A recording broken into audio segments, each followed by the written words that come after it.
auditorially and verbally, not necessarily what you're teaching, but they're processing. And their children learn by looking, by touching, by listening. And if you're a visual learner, mathematics is yours.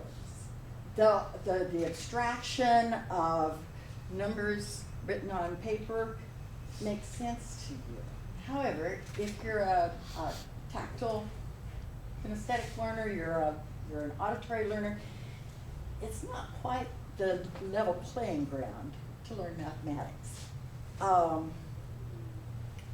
My geometry teacher in high school they told me that I was not college material, and I had said I want to go to college and study journalism and become a writer, and they said, well, you're not college material, and very few people are ever published, and you can't spell. That's one of the problems with auditory learning. And so my mother said, if any gift you have can be used in a classroom, why don't you be a teacher? So I was trying to take college prep courses, and I tried to take chemistry. I mean, they told me I couldn't, but you're stubborn if you're raised behind a poison bush. And so I tried to take chemistry, and they took me in homemaking. And so my mother sent a note to the high school and said, Virginia thinks she can go to college, humor her. So they did let me take some college prep courses, and I made it in algebra right. But when I got into geometry, the teacher sent home a note to my mother and said, I will pass, Virginia, if you'll promise you'll never take another class from me.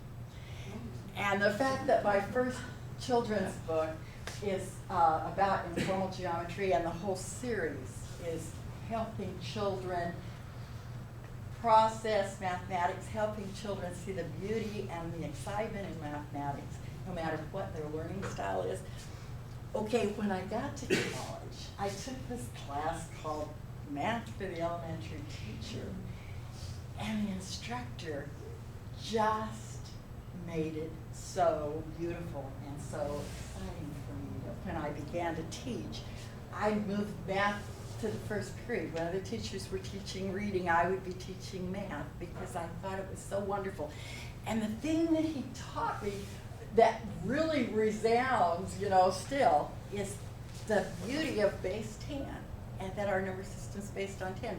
What would happen if it was based on 2? What would happen if it was based on 5? So in this book, the Warlord's Deeds, the little boy and his father are moved into the palace, and the father is trusted to inventory the warlord's treasures.